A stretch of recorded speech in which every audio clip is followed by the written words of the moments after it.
ఇది కదా ఆఫర్ అంటే ఇప్పుడు ఎంత కొంటే అంత ఫ్రీ విఆర్ఆ fine silver jewellery Jubilee Hills check post Hyderabad. నమస్తే, నేను Keshav. Welcome to Suman TV. Posani Krishnamurali arrest, ఆ తర్వాత జరుగుతున్నటువంటి ప్రతి అంశము ఒక సంచలనమే. ఇదంతా కూడా రాసిన స్క్రిప్ట్ నేను చెప్పాను అని పోసాని కృష్ణమురళి ఒప్పుకున్నారు అంటున్నారు. మరోవైపు ఆయన అనుసరించినటువంటి విధానం చాలా కన్స్ట్రక్టివ్ క్రిటిసిజం అనేటువంటి మాటను వైసీపీ నేతలు చెబుతున్నారు. అసలు పోసాని విమర్శల్లో ప్రతి విమర్శకి సంబంధించి కానీ అవతలి వ్యక్తుల్ని తోలనాడినటువంటి పరిస్థితి కానీ లేదా?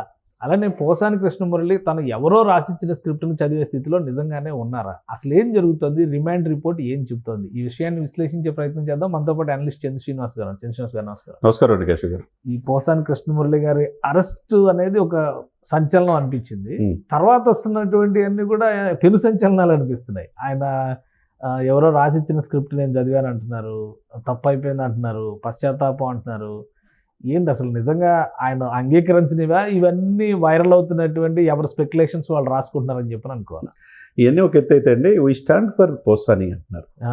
వైసీపీ నాయకుడు అధినేత కాడి నుంచి మిగతా మంత్రులు, ఎమ్మెల్యేలు అందరూ కూడా అంటే ఏంటి, మేము బండబూతులు మేము తిడతానే ఉంటాం, మేము భరించాలి అంటే మరి వాళ్ళ పార్టీ నాయకుడు కదా, కాపాడుకోవాలి కదా. అది అంతేనంటారా?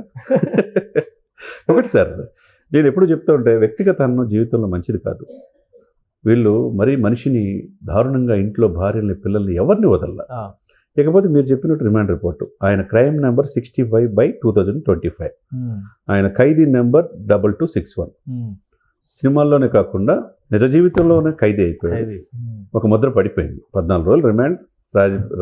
కడిగిన ముత్యాలు వస్తారేమో, ఎవరో తెలుసు. కడిగిన ముత్యాలు ఇవన్నీ పక్కన పెడితే సార్, ఆ రోజున మీరు అన్న మాటలు ఎవరు మర్చిపోలా. మీరు క్షమాపణ కోరినంత మాత్రాన నన్ను రౌడీజంతో, నన్ను ఇంట్లో ఉన్న వాళ్ళని, ఆరోగ్యంగా బాగా లేని వాళ్ళని మమ్మల్ని ఎందుకు ఇది చేస్తారని చెప్పేసి ఆ రోజు ప్రశ్నించారు.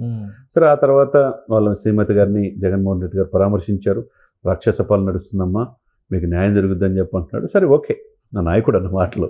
సరే, ఇప్పుడు మీరు చెప్తే రిమాండ్ రిపోర్ట్లో ఏముంది? ఒక ప్రముఖ నాయకుడు అంటే చిరంజీవి గారి ఫ్యామిలీ అనేది అందరికీ అర్థమైపోయింది. లేకపోతే డిప్యూటీ సీఎం అంటే పవన్ కళ్యాణ్ గారిని, తర్వాత చంద్రబాబు నాయుడు గారిని కానీ ఎవరిని వదలైనా. వీటితో పాటు దళితులకి, నా బిడ్డల్ని, నాకు వాళ్ళ ఆయనకి 2 కొడుకులు ఉన్నారు, నా కొడుకులు పెళ్లి కాకపోవడానికి కారణం కూడా చంద్రబాబు నాయుడుని ఆరోపించాడు కదా. సరే, అది పక్కన పెట్టి సంబంధాలు చూడమని చెప్పారు చూసారు కదా. కట్ చేస్తే నా పిల్లలకి దళితులకి ఇవ్వను అనే పెద్ద మాట అన్నాడు. అంటే సంఘంలో వర్గాలకి, కులాలకి మధ్య చొచ్చు పెడతానే ప్రయత్నం చేశాడు. ఇకపోతే ఈయన తిట్టడానికి 3,85,000 నెలసరి వేతనం ఈయనకి. సాక్షాత్తు అదే 3 లక్షల అంటే పార్టీ నుంచి ఇచ్చేది 3,80,000. అదే ఎఫ్టీసీ చైర్మన్ అయినా ఒక ముందు నుంచో ఉంది, 2019 నుంచి ఉందంట. అంటే ఎఫ్డీసీ చైర్మన్ అయితే మరి గవర్నమెంట్ రోల్స్ లో ఉంటారు. అంతకుముందు తీసుకుంటున్నారు మరి ఇక్కడ అంతే. అందరికి కూడా అఫీషియల్గా వీళ్ళకి శాలరీ అంటే అధిష్టాన స్క్రిప్ట్ ప్రకారం తిట్టడానికి 3,85,000 అంటే మరి ఆ తిట్లు తిట్టడానికి 3,80,000 అంత ఘోరంగా ఎవరు తిట్టరు. ఈయన అద్దు ఆపు లేకుండా నోరుపుకి దారుణమైన, సమాజంలో జుగుత్సాకరమైన మాటలు మాట్లాడిన తీరు ఎవరు క్షమించడానికి నేరం. ఇకపోతే రిమాండ్ రిపోర్ట్లో అవన్నీ ఉన్నాయి కాబట్టి ఈయన అప్లికబుల్ కాదు. ఈయన 196 అనేది చాలా కీలకమైంది. సంఘంలో విద్రోహాన్ని కలిగించడం, శాంతియుతంగా వాతావరణాన్ని డిస్టర్బ్ చేయటం, వర్గాలను, కులాల మధ్య అంతరాలు క్రియేట్ చేయటం, వీటిలో చాలా కీలకమైన విషయాలు. దాంట్లో ఈయనకి 300 ఆయన సెక్షన్ పెట్టిన, మిగతా సెక్షన్స్ 353 పెట్టిన, ఈ 196, 111 రెడ్ విత్ అనేది చాలా కీలకమైన మాట. కాబట్టి ఇకపోతే మీరు చెప్పిన పాయింట్ ఆఫ్ వ్యూలో అడుగడుగున ఈయన అరెస్ట్ చేసిన కాడి నుంచి సెన్సేషనే. ఇంట్లో మై హోమ్ పూజ కాడి నుంచి, అదేందో మై హోమ్ పూజ నిన్న కాక మొన్న ఎవరో చెప్తున్నారు, అంత ఆల్మోస్ట్ వైసీపీ సంబంధించిన మొదట వంశీతో స్టార్ట్ అయింది. మై హోమ్ పూజలోనూ 3 ప్లాట్లు ఉన్నాయి అంటున్నారు. పోసాని కృష్ణమురళి. నెక్స్ట్ రోజా గారికి కూడా ఉన్నాయంట. ఆ తర్వాత కొడాలి నాని. రోజా గారు అంటే ఏంటి? ఆమె చట్టానికి అతిథులేం కాదు కదండి. ఆ మాట్లాడిన తిరిగి కూడా మామూలుగానే ఇష్టం వచ్చినట్టు నిన్న కూడా రఫ్ ఆడించేసింది కదండి. బడ్జెట్ లో ఏం చేసి ఆడిస్తారు, తప్పేం లేదు. ఆడించేంత కాలం ఆడిస్తూ ఉంటారు. తర్వాత అక్కడే అనిల్ కుమార్ యాదవ్ కూడా ఫ్లాట్స్ ఉన్నాయంటున్నారు. అదేదో కూడా వైసీపీ లీడర్స్ అందరూ అందులో, వైసీపీ లీడర్ అంతా మై హోమ్ పూజలోనే ఉంటున్నారు. మంచి సెక్యూర్డ్ ప్లేస్. అదే చూడాలి, అది శాశ్వత ఇదిగా ఉంది. సరే, ఏదైనా కానీ సార్, ఇక్కడ నాయకుడిగా ఏదైనా తప్పు చేస్తే ఇతను తప్పుగా మాట్లాడు, ఆ రోజు అలా మాట్లాడకుండా ఉండాల్సింది, చెప్పాల్సింది పోయి, ఆయన సచ్చీలుడు, ఆయన లిమిట్స్ దాటడు, ఆయన గొప్ప మేధావి, ఆయన గొప్ప రచయిత, గొప్ప నటుడు అని చెప్పటం ఏదైతే ఉందో దెయ్యాలు వేదాలు వల్లించినట్టుగా వైసీపీ నాయకుల పనితీరు కనపడుతుంది. వాళ్ళు పరివర్తన అనేది కేశవ్ గారు అసలు ఎక్కడ కనపడతలేదు సార్. కానీ ఈయన రిమాండ్ రిపోర్ట్లో ప్లస్ పోలీసుల నుంచి వస్తున్న వర్షంలో కూడా ఈయన అంగీకరించాడు. జడ్జి ముందర జరిగిన ఆర్గ్యుమెంట్స్ లో కూడా సంతకాలు కూడా కనపడుతుంది. అంగీకరించాడు, నేను తప్పు చేశానని అంగీకరించాడు అని ఒక ఆస్పెక్ట్. రెండోది ఆ స్క్రిప్ట్ వేరే వాళ్ళు ఇచ్చారు, దాన్ని ఇంకొకళ్ళు వైరల్ చేశారు. భార్గవ్ రెడ్డి ఇంకా పేర్లు కూడా ఇచ్చారు కదా, సజ్జల రామకృష్ణారెడ్డి గారు స్క్రిప్ట్ ఇచ్చారు, సజ్జల భార్గవ్ సోషల్ మీడియాలో వైరల్ చేశారని చెప్పాడు. కాబట్టి ఏమి చట్టానికి నువ్వు ఇచ్చిన డ్రాఫ్ట్ రిమాండ్ రిపోర్ట్లో ఉన్నది, నువ్వు సంతకం పెట్టింది ఎక్కడికి పోదు, నాకు బలవంతాన్ని పెట్టించానని చెప్పి వాళ్ళ లాయర్ చెప్పినట్టు రేపు మాట్లాడతాడు. సరే, ఆ లాయర్ గారు కూడా అంతకుముందు అడ్వకేట్ జనరల్ చేసిన వ్యక్తి, ఆయన కూడా మాట్లాడింది ఏమన్నాడంటే ఆపరేషన్ సక్సెస్ పేషెంట్ డెడ్ అన్నాడు. అంటే మేము ప్రయత్నాలు చేసాం కానీ క్రైటీరియా తీసుకోలేదు. పేషెంట్ బయటకు వస్తారా లేదంటే జైల్లో? ఇప్పుడు ప్రస్తుతానికి అది కూడా ఆయనే చెప్తున్నాడు, 41 నోటీస్ కింద పంపుతాం అనుకున్నాం, కానీ మిగతా దాంట్లో ఏకీపించినా అది అప్లికబుల్ కాదన్నారు, బెయిల్ ఇవ్వలేదు. మా యొక్క పర్సన్ పోసానికి ఏదైతే ఉందో ఇప్పుడు రాష్ట్ర వ్యాప్తంగా 16 కేసులు ఉన్నాయి సార్. దాదాపు ఆల్మోస్ట్ 20 కేసులు దాదాపు ఉంటాయని ఈయనే చెప్తున్నాడు. ఒక కేసు నుంచి బయటకు వచ్చిన ఇంకో కేసు వెహికల్ బయట ఉంటుంది అంటున్నాడు. అంటే ఈయన్ని అంటే ప్రీ ప్లాన్ వాళ్ళు ఫిక్స్ అయిపోయారు, ఈయన వదలరు అనేది సాక్షాత్ అడ్వకేట్ జనరల్ చేసిన వ్యక్తులు. ప్రొసీజర్ పరంగా చూస్తే ఒక 3 నెలలు ఉంటారేమో, అంతే. 3 నెలలు డెఫినెట్గా అవకాశం ఉంది. ఎందుకంటే బోరగడ్డ నీళ్ళు అక్కడే ఉన్నాడు, వర రవీంద్ర రెడ్డి అక్కడే ఉన్నాడు, మరి ఈయన కూడా అక్కడికి వెళ్ళాలి తప్పదు. ఇదంతా ఎవరు కూడా ఇష్టం వచ్చినట్టు మాట్లాడిన వాళ్ళందరూ కూడా ఎవరేమో అతిథులేం కాదు. క్లియర్గా అడ్వకేట్ జనరల్ గారు కూడా, మాజీ అడ్వకేట్ జనరల్ చెప్పిన దాన్ని బట్టి ఈయన రాబోయే రోజులు వదలరు అనేది ఆయనే చెప్తున్నాడు. లేకపోతే మేము 2028 మా జగన్మోహన్ రెడ్డి గారు రాజ్యాధికారం మళ్ళీ రాబోతున్నాడు, వీళ్ళందరికీ అది కూడా ఒకటి, మేము అప్పటి వరకు మేము పోరాడుతూ ఉంటామని చెప్పేసి వీళ్ళు అంటున్నారు.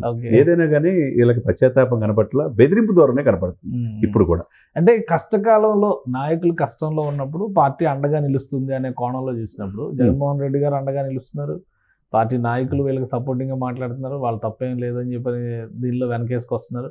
సో ఒక రకంగా ఇది పార్టీ నైతిక స్థైర్యాన్ని నిలబెట్టేటువంటి కార్యక్రమంగా పార్టీ ఫీల్ అవుతున్నట్టు కనిపిస్తుంది అనుకోవచ్చా? అంటే ఇక్కడ నైతిక స్థైర్యం అంటే పెన్నెల్లి రామకృష్ణారెడ్డి ఎన్ని కేసులు ఉన్నాయి? 16 కేసులు ఉన్నాయి. ఆయన ఏమో చిన్నపిల్లడు అమాయకుడు అన్నాడు, ఆయన పరామర్శించి ఆయన పాప రెస్ట్ తీసుకోవడానికి బెంగళూరు ప్యాలెస్లో వెళ్తే ఈ పరామర్శించడానికి బయటకు రావాల్సి వస్తుంది. ఆయన అమాయకుడు. సరే, వంశీ వచ్చేసరికి వంశీ చిన్నపిల్లడు అంటున్నాడు.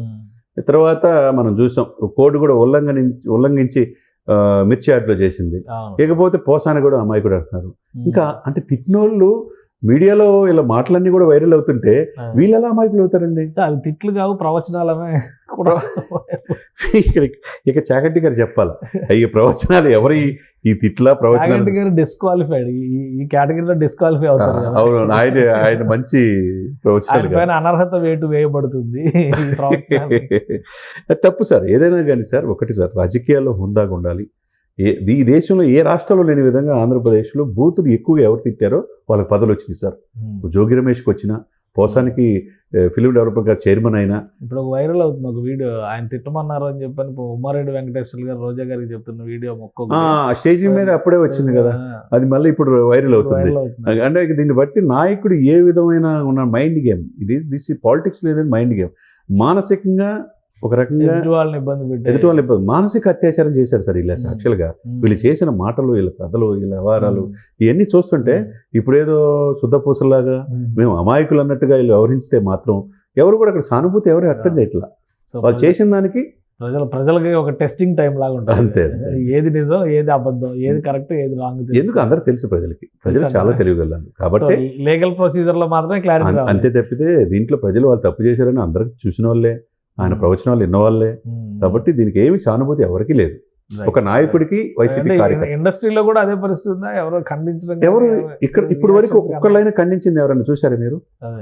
ఆ రోజు ఎందుకంటే పోసన ఆ రోజు మాట్లాడింది అసలు దారుణమైనదని అందరికీ తెలిసిన అంశమే. ఒక్కరు కూడా ఖండించలేదండి. ఇండస్ట్రీ వైపు కూడా, తనను ఆదరించిన ఇండస్ట్రీ కూడా తన వైపు లేదు. ఇప్పుడు తన పార్టీ నాయకులు ఒక్కళ్ళు తప్పితే ఎవరు కూడా సానుభూతి వ్యక్తం చేయట్లేదు.